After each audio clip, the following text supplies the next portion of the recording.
नमस्कार दोस्तों, स्वागत है एक बार फिर से एक नए वीडियो में। दोस्तों, आज इस वीडियो में राशन कार्ड में जो ई-केवाईसी को लेके जो समस्याएं उत्पन्न हो रही है, उसका इस वीडियो में समाधान मिलने वाला है।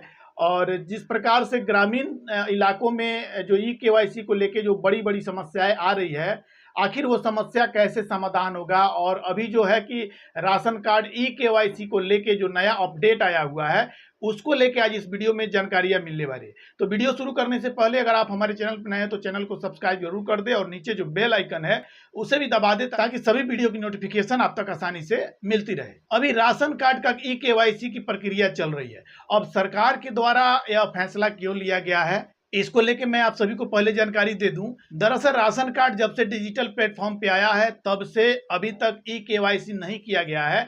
जैसे कि राशन कार्ड में एक परिवार का 5 सदस्य का नाम है और 5 सदस्य लगभग 12-14 साल हो गया, और इस बीच में उस परिवार के सदस्य से किसी एक व्यक्ति या 2 व्यक्ति की मृत्यु हो गई है, और अभी जो राशन वितरण हो रहा है उसमें सभी के नाम पे राशन मिल रहा है। तो इस अवधि में ई-केवाईसी करना जरूरी है, ताकि परिवार से अगर 1 या 2 लाभुक कम हुए हैं तो उनका नाम कट सके, ताकि राशन जो लाभुक हैं, जो वर्तमान में जितने व्यक्ति उपलब्ध है परिवार में, वैसे लोगों को राशन मिले। जो अवैध रूप से जो राशन वितरण हो रहा था, इस पर रोक लगे। यानी कि आज से 10 साल पहले किसी लड़की का उम्र था 15 साल, तो उसका राशन कार्ड में नाम जोड़ दिया गया, और अभी है कि उसका शादी हो गया है, वो अपने ससुराल चली गई है।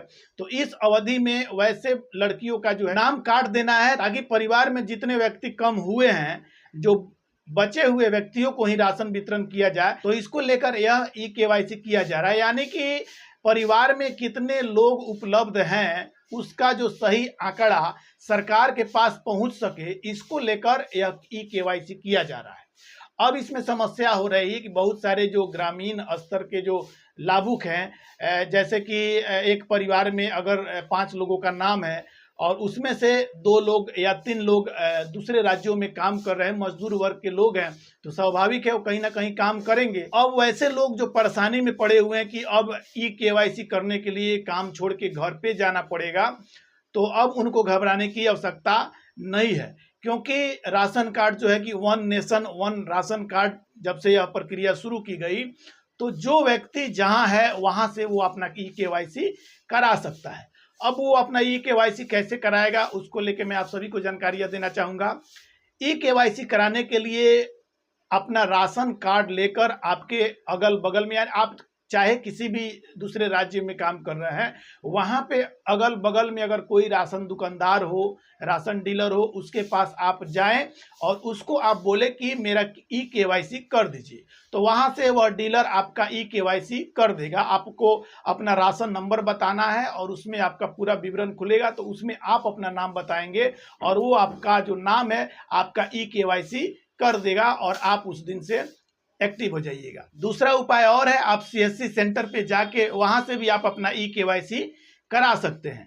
और गांव में अगर आपका जो परिवार है, गांव में जो राशन उठाने के लिए जाते हैं, वो अपना राशन डीलर के पास जाके ई-केवाईसी करा सकते हैं। तो इस तरह से आप सभी का ई-केवाईसी आसानी से हो जाएगा। राशन कार्ड में जो ई-केवाईसी की प्रक्रिया थी, उसका एक समय निर्धारित किया गया था, और वो था 30 जून 2024। यानी कि 30 जून 2024 से पहले आपको राशन कार्ड का ई-केवाईसी करा लेना है। लेकिन अब इसको बढ़ाकर सितंबर 2024 कर दिया गया है। यानी कि अब आपको लगभग 2-3-4 महीना मिल गया है। आप इस बीच में ई-केवाईसी करा सकते हैं।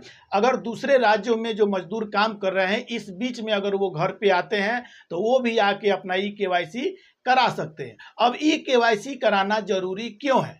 जरूरी इसलिए है क्योंकि अगर आप समय पे ई-केवाईसी नहीं कराते हैं, तो आपके परिवार में अगर 5 सदस्य को राशन मिल रहा है और पांचों सदस्य हैं, तो उस अवधि में अगर आपको 25 किलो राशन मिलता है और 2 लोगों का ही ई-केवाईसी हुआ है, तो मात्र आपको 10 किलो अनाज मिलेगा, 15 किलो अनाज नहीं मिलेगा। तो उस परिस्थिति में सभी का ई-केवाईसी कराना अनिवार्य है। अगर आप ई केवाईसी आगे चल के कराते हैं, आप 1 साल के बाद भी करा सकते हैं, लेकिन आपका जो है कि 1 साल का राशन आपको नहीं मिलेगा। यानी कि अगर आप पहले अपना राशन कार्ड का ई केवाईसी करा लेते हैं तो आपको राशन जो मिल रहा है उस तरह से कंटिन्यू मिलता रहेगा। अगर अपडेट नहीं कराते हैं तो आपका राशन नहीं मिलेगा। तो इसलिए यह ई केवाईसी कराना अनिवार्य है। हालांकि अभी जो राशन मिल रहा है उस राशन का पैसा नहीं लग रहा है, सरकार के द्वारा फ्री में राशन वितरण किया जा रहा है। और इस अवधि में अभी जो ई केवाईसी की प्रक्रिया शुरू की गई है, सरकार के पास जो अवैध रूप से जो राशन लोगों के यहाँ बंट रहा है, जिस परिवार में 10 लोग हैं उसमें से 2 लोग की मृत्यु हो गई है, 8 लोगों को राशन मिलना चाहिए, लेकिन उस स्थिति में 10 लोगों का जो राशन है वो मिल रहा है। तो इस तरह से जो अवैध रूप से जो राशन उठाया जा रहा है, इस पर रोक लगेगा और सरकार के पास एक सही आंकड़ा भी पहुंचेगा। तो इसको लेके यह ई केवाईसी कराया जा रहा है। आशा करते हैं मेरे द्वारा दी हुई जानकारी आपको अच्छी लगी होगी। अगर अच्छी लगी हो तो वीडियो को लाइक और चैनल को सब्सक्राइब जरूर कर दे और नीचे जो बेल आइकन है उसे भी दबा दे ताकि हमारी आने वाली सभी वीडियो नोटिफिकेशन आपको आसानी से मिलती रहे। और राशन से जुड़ी कोई भी जानकारी हो आप कमेंट करके पूछ सकते हैं। आपका जो भी सवाल होगा आपको चैनल के माध्यम से जवाब दिया जाएगा। बाकी वीडियो देखने के लिए आपका बहुत बहुत धन्यवाद।